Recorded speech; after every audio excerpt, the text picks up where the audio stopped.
I was doing a lot of work with Walk to Connect, and I was one of the core owners of this co-op, and the emphasis of the co-op, the purpose of the co-op was to support people in reconnecting with themselves, reconnecting with each other, and reconnecting with their environment. And so we would facilitate and curate walks, kind of, what I call walking retreats, where we would, through that experience out in nature, support people's, internal journey, and that whole kind of exploration of the internal landscape as it is mirrored in the Mm. external landscape. Also, involved in international nonprofit work, and so I was um, working with Africa Network for Animal Welfare. Was an organization that was based out of Kenya, and had also gone through a discernment process around, what was next for me, and where was I really being called to go, and really finding that this work in international development, I wasn't really engaging with people in the way that I wanted to engage. Um, I had done international development for quite a while, mostly in East Africa, and it just it wasn't vibrating for me anymore. It felt heavy, like it wasn't where I wanted to be anymore. And I just felt this distinct message that I was supposed to stay outside of all the walls Mm. and be in a relationship within, with nature. This is where you need to be. And so there was definitely this. I remember the feeling of, okay, I'm jumping off the cliff, Yeah. and I'm letting go. I'm letting go of what is dependable as far as income, and I'm going to trust, and I'm going to jump. And so I let go of all of my international development work. I quit, and really leaned into the work with Walk to Connect. And then when EBI showed up, it was like another further yes. I feel like right now, I'm feeling like I'm in a place of real abundance, in a lot of different areas, but really doing this work that I've been wanting to do. This work of supporting people to overcome the obstacles in their life, and to step into the future that they want. But it's really this process of, recreating themselves, um, uh, in the vision that they want for themselves. And tell me about that. Like, tell me about your current work. What are you doing? And how where are you in the development of your practice? Are you have you reached the goals in terms of the size of your practice at this point? Um, and anything else you want to share about how you're working with your clients?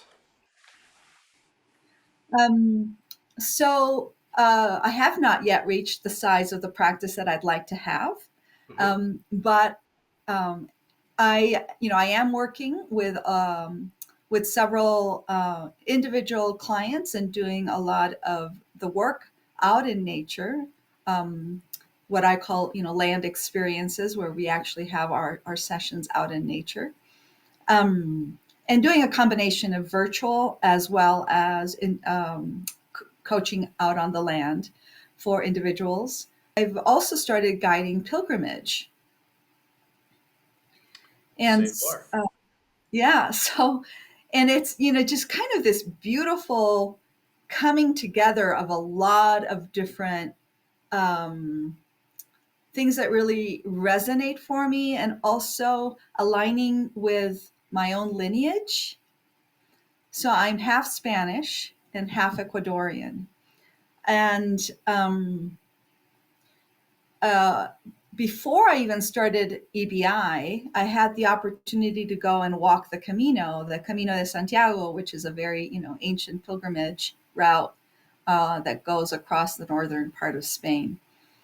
And after going through the EBI program and getting my transformational wilderness guiding certificate and going through that part of the program, um, and also doing my own wilderness quest and leaning into and learning more about rites of passage work.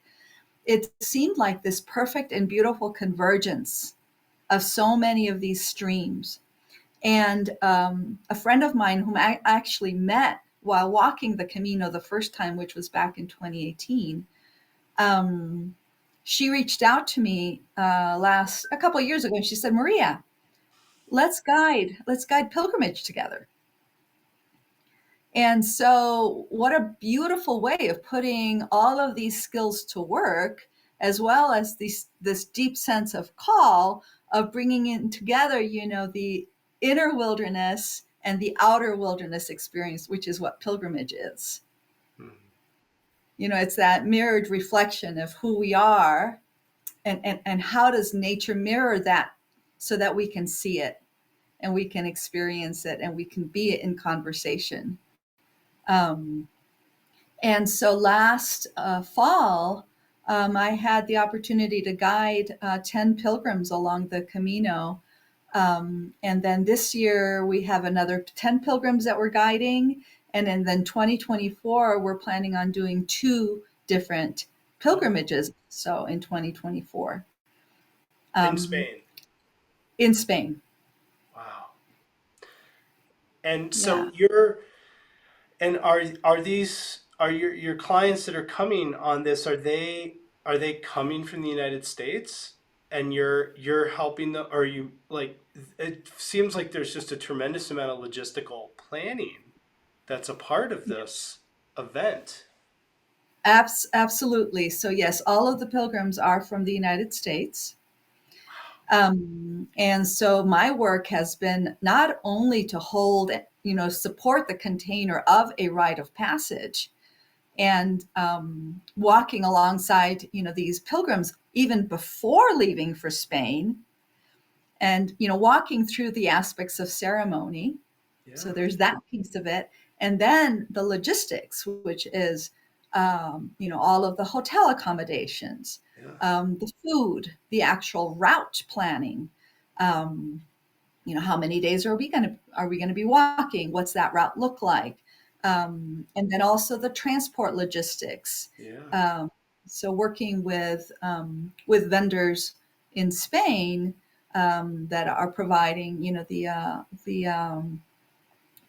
the bus services, and there all of these pieces, Yeah. um, and then also creating a risk management plan. Yeah. Yeah, you need one of those. Which Yeah. is one of those things that we did, that I did learn through the transformational wilderness guiding Yeah. certificate program, was how do you create a risk management plan, Yeah. um, and drill down into those specifics also. So you're putting that piece to work in your guide work now. What other aspects of the nature connected coaching program or the transformational wilderness guide program are you finding yourself using quite a bit in this pilgrimage guiding that you're doing? And I think I'd rather ask, what am I not using? Because I do feel like I'm using all of the skills. Mm, So not only the deep listening skills, of course, that we learned through the coaching program, um, and also supporting people in their journey of, their own intention setting, supporting them to understand and to see, what's getting in their way. Um, Creating ritual. So all along, also the pilgrimage, we created a variety of rituals along the way, again, to support people in their own understanding of what are they letting go of? What's it like to step through threshold? What's it like to be in that listening space where everything has meaning? Yeah. Um, and what are the messages that they are receiving for themselves? What's the guidance that they are receiving from their own inner wisdom as well as from what they're observing in nature? And so helping them unpack those experiences, very much like the work that we do as coaches, as nature connected coaches. Yeah. So with the way that we kind of hold the pilgrimage, prior to the pilgrimage, we start with a series of group calls Okay. where we really kind of explore what a rite of passage looks like and the different steps within that. And what can they expect in each of those phases? What might it look like for them? And so the individuals who are on the pilgrimage, prior to leaving for the pilgrimage, they have an opportunity also to connect with us for one-on-one sessions Okay. to support in whatever those obstacles might be Got it. that are showing up, and then how to work with those obstacles, through those obstacles. Uh, what's the meaning there for them? Wonderful. So, Um, so some real like pre-trip coaching, as they've identified what their goals are, really like what they're hoping that this pilgrimage represents for them. They're starting to see what obstacles might come up for them, and you support them through that before going out on this trip. that's right. Wow. Okay. Yeah. And then during the trip itself, it is more a group, more of a group coaching or group guiding every evening, every morning and every evening prior to setting out and walking. There's an opportunity, where we all gather together. And especially in the evening, it's more of the unpacking. But we do that Yeah. and it's really asking those sacred questions that we learn through the Yeah. EBI coaching program. Yeah. And Yeah. Wonderful.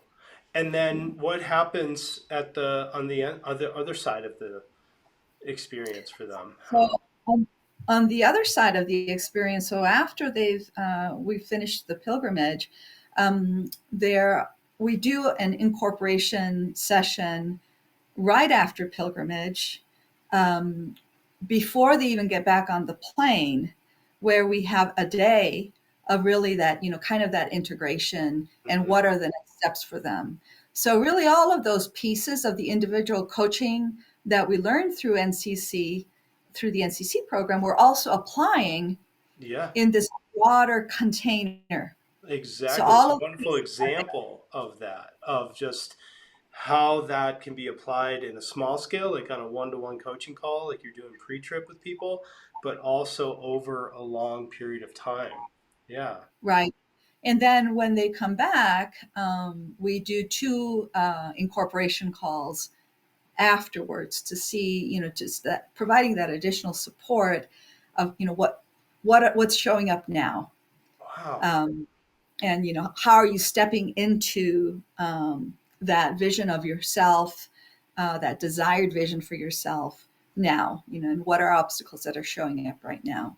So, Incredible. we You've really like created something here. And this was, so you've got, you started this last fall was your first trip. You've already yes, got next, this coming fall already filled. yes. Wow. And then 2024, you're intending to do two of these. Yes, And and we've already what got people else? on the wait list. We've already got people who are You've already interested in. got people on the wait list. That's Yeah. amazing. And now you had mentioned to me something about this starting to run pilgrimage is in the US too, right? Like what, tell me. So Yeah, what's so the it's origin been, there? yeah, What's the vision? yeah, so it's been interesting. I had done work prior to starting EBI with the Sand Creek Regional Greenway, which is a 14-mile trail that goes through Denver, and it goes from Commerce City through Denver and over to Aurora. It's a very urban Yeah, experience, and yet this and yet it's one of the places in an urban area where you can connect with nature. that is amazing. And so you're not only walking past the Suncor refinery, Yeah. Oh my God. but you're also seeing the resiliency of nature. Amazing.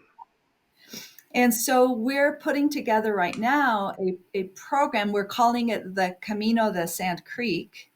Oh my God. I love it. What we're doing is we're going to, similar to the what I'm doing with the Camino, is we're going to have some group. We're creating a cohort of women who, and this is going to be a bilingual program, so both English and Spanish. Um, and so it's going to be a program for women who are in some kind of a place of transition in their life, um, desiring personal growth, but also, wanting this physical challenge, which so much of rite of passage includes a physical challenge. And so we will culminate, this experience with that 14-mile walk in one day. Um, but we'll have, 4 different kind of segment walks prior to that, as well as 4 group calls. And again, supporting the different aspects of the ceremony, supporting severance, supporting threshold, and then 2 calls again on the back end for integration and incorporation. Maria, this is so inspiring. I mean, Really exciting. congratulations on this. This is really just just such an amazing, inspiring example of what is possible here in Yes. combining your passion with nature connected coaching and guiding and I can just imagine the impact that this is having on people's lives. What kind of feedback have you received from some of your participants or your clients with this that has just affirmed that you're on the right path? Yeah, I'm actually continuing to work right now with a client who came on the Camino last fall. And while she was on the Camino, she really experienced a lot of clarity about what was going on in her personal relationships, and specifically in her marriage. And it was during the Camino that she came to these realizations of what needed to change in her life. Mm. As most So, rite of passages end up revealing big stuff like that. Yeah. and so she's back now, um, and we have continued to work together. Um, and she's undergoing tremendous change. Yeah. But it was this change that was really made clear while she was out on the Camino. Yeah. Um, and this feeling that she had within herself while she was there, that she finally got in touch with who she really was. But to see someone shed Yeah. and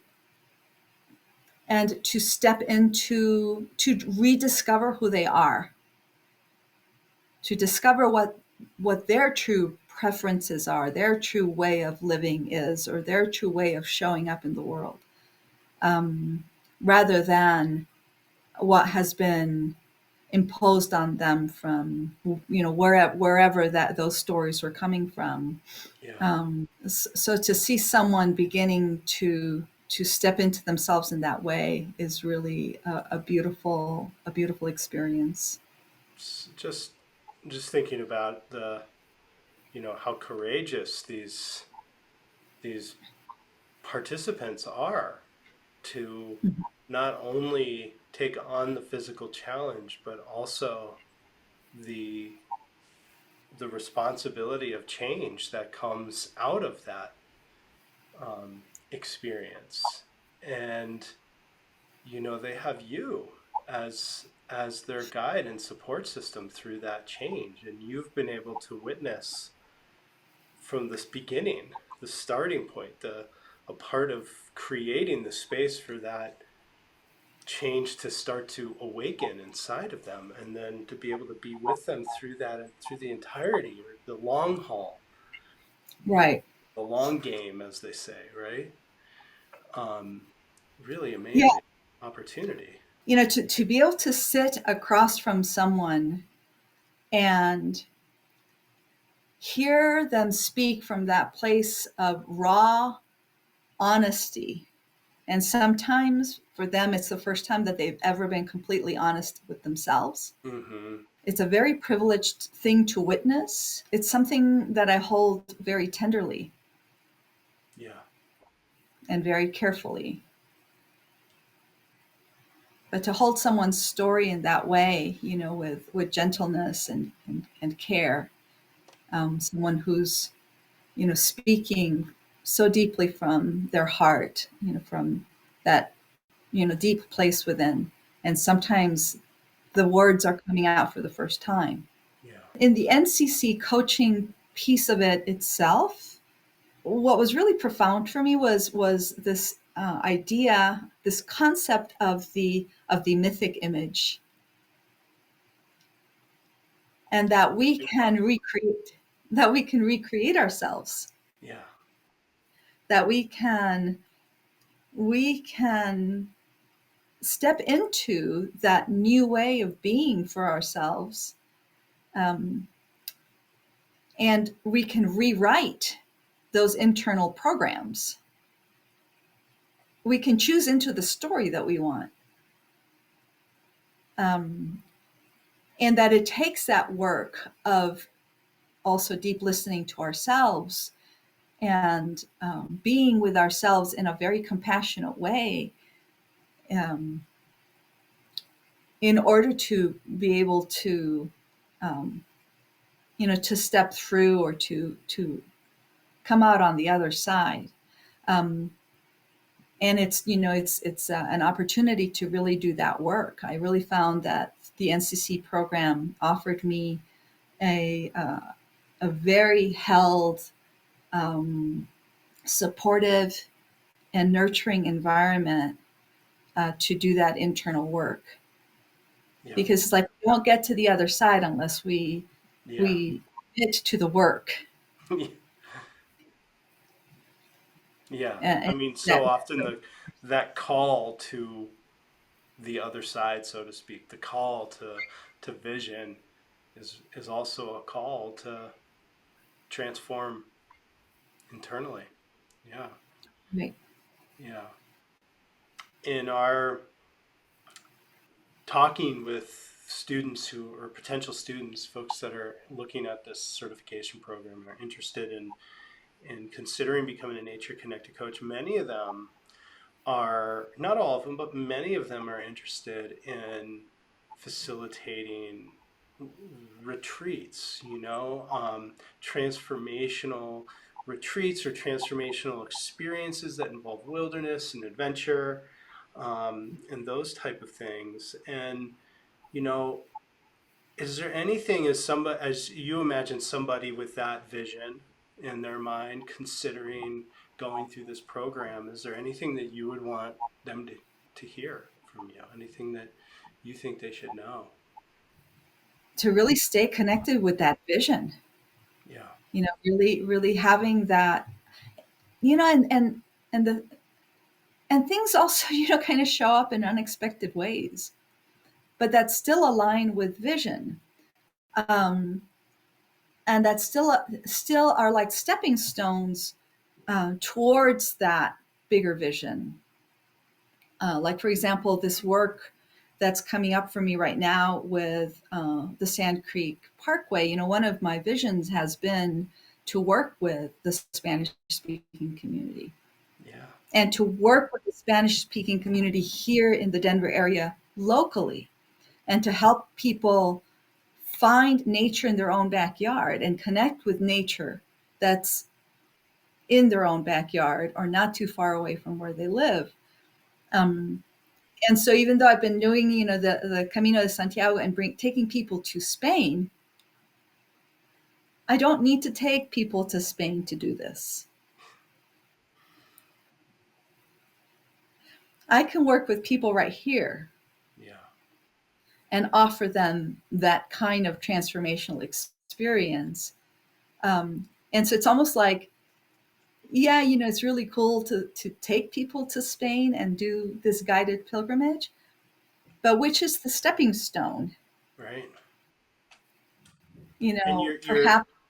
in doing that too, you're creating offerings for you know, different groups of people, different types of people. There are going to be people that really want that international experience, right? And then there are Yes, going to be people who just can't make that happen in their life for whatever reasons, and being able to say, look, this doesn't still accessible to you.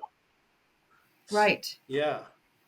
It's been interesting also, kind of another unexpected offshoot of this. I just recently had a client who wanted me to support her in, you know, in helping her create a rite of passage experience as she does her own long distance, you know, multi-day walk. So she's actually out walking right now and doing a 300-mile point to point long distance walk, and she asked me to help her um, frame it um, in that kind of rite of passage frame, you know, put that framework around it for her. And so I you know, had sessions prior to her walking, supporting her in her intention setting, and you know what those different pieces could look like for her. Um, and now she's out on threshold. Amazing. How And then cool when is she that? Are comes you going to back, have any interaction with her in between while she's out on the? I don't think so. Yeah. I Wow. don't think so. And but then, you know, we'll kind of come back together when she comes out Oh, and unpack the experience. Yeah. that is so neat. So that was unexpected. Yeah.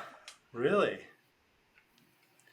Well, I am so appreciative of your time here and hearing these stories and all that you have, you know, poured into all of you that you've poured into EBI over the years. Well, you're And very welcome, Michael. you're just such a important part of our community.